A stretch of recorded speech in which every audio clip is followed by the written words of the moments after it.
Welcome to all in my channel biology Guru. This is doctor U C Pachaur. आज हम चर्चा कर रहे हैं रेस्पिरेटरी बैलेंस शीट के बारे में। तो बैलेंस शीट की हम बात करते हैं तो हमने कहा था कि जब ग्लूकोज का ऑक्सीडेशन होता है तो टोटल 38 एटीपी बनते हैं। क्या ये पॉसिबल है? क्या नेचर में इसको कर सकते हैं? क्या केवल एग्जम्पशंस ही हैं? तो हम आपको बता दें कि ऐसा पॉसिबल नहीं होता है। ये केवल और केवल क्या है, थ्योरेटिकल एक्सरसाइज है जिनको कि हम कैलकुलेट कर सकते हैं।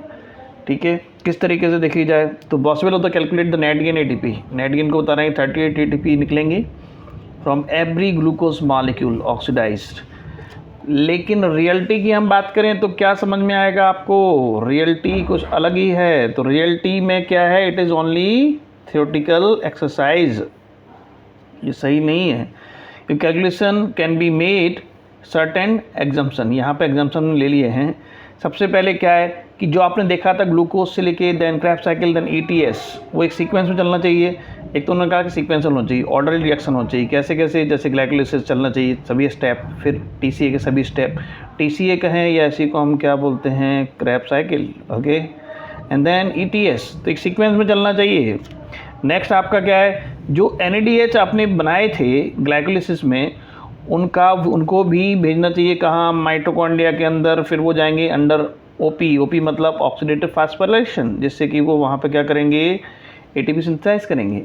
ये भी कंडीशन लगा दी। तो ये कंडीशन है, टर्म कंडीशन। थर्ड कंडीशन देखिए, उन्होंने कहा कि जो बीच में जितने भी इंटरमीडिएट आ रहे हैं पाथवे में, none of the intermediate in the pathway, न तो उनको यूटिलाइज करना है ना ही सिंथेसाइज करना है, ना इनको यूटिलाइज नहीं करना है to synthesize the other compound. से फॉर एग्जांपल पायरुवेट से आप अमीनो एसिड बना सकते हैं लेकिन उनको नहीं बनाना है।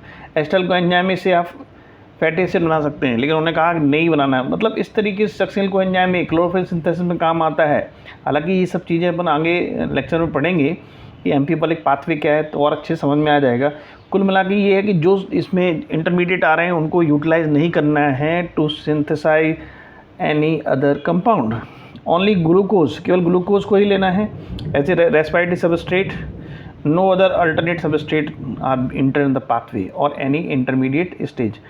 मतलब कह रहा है कि केवल ग्लूकोज को ही लो, शुरुआत ग्लूकोज से करके then glycolysis then pyruvate then एस्टर coenzyme then Krebs cycle and then सीधे ETS OP से होते हुए तब आप कर पाएंगे net gain ATP। Okay, next क्या कह रहे हैं, ठीक है, this kind of exemptions are not valid. क्या ये वैलिड हैं? These are not valid in living system. क्यों नहीं है? चलिए देखते हैं। क्योंकि एक तो ये पाथवे जितनी भी हैं दे वर साइमल्टेनियसली। ऐसा नहीं है कि मतलब कार्बोहाइड्रेट टूट रहा है, ये दूसरी चीज़ें नहीं बनेंगी, फैटी एसिड भी बनेगी, अमीनो सिंथेसिस भी होगी। हमने आपको लास्ट लेक्चर में बताया भी था कि अल्फा KG जो है वो अमीनो एसिड सिंथेसाइज करता है। सो दिस साइमल्टेनियसली चलती हैं, do not take one after other. मतलब ऐसा नहीं कि एक के बाद एक चल रहे हो, सब चलती रहती हैं। सबस्ट्रेट इंटर भी होते हैं, ठीक है, और विड्रॉन भी किए जाते हैं पाथवे से जब भी उनकी ज़रूरत पड़ती है, as and when required. ATP का भी यही सिस्टम है। ATP को भी यूटिलाइज कर सकते हैं जब अब ज़रूरत पड़े, as and when required.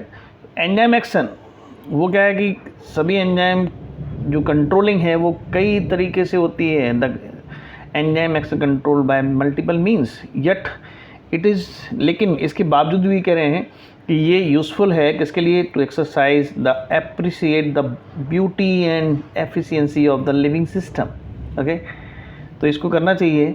And how we can extract 38 ATP after oxidation of one glucose molecule and how this energy stored. तो ये सब इनको देखने के लिए हमें ये सब चीज़ें करना चाहिए।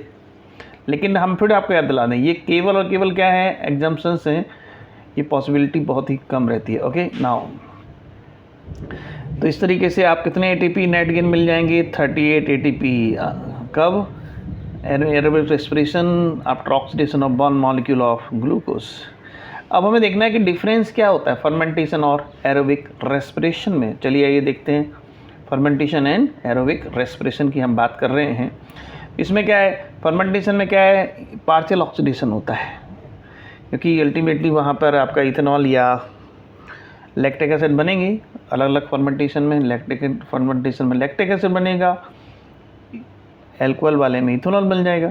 लेकिन इसमें क्या होता है, कंप्लीट ऑक्सीडेशन कैसा होता है, कंप्लीट ऑक्सीडेशन होता है, डिग्रेडेशन होता है into CO2 H2O and 38 ATP and energy निकालते हैं। ओके, इसमें कितने ATP बनते हैं, नेट गेन 2 ATP, किस में, फर्मेंटेशन। बहुत अच्छा क्वेश्चन है, यानी फर्मेंटेशन में बताया था आपको। एरोबिक रेस्पिरेशन कितने निकलते हैं, 38 ATP, many more ATP generated in comparison to fermentation. Next step, ये बहुत ही सुंदर स्टेप है ये, हालांकि हमने फर्मेंटेशन में बताया था।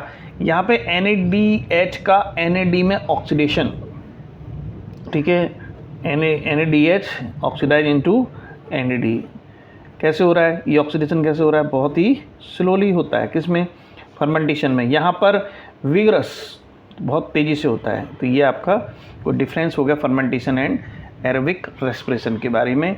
तो हमने देखा किस तरीके से इसको एग्जाम्पल मानते हुए 1 molecule of glucose oxidize and then form 38 ATP molecule. Okay, आज के लिए इतना ही बहुत है। जुड़े रहिए हमारे चैनल से। Thank you.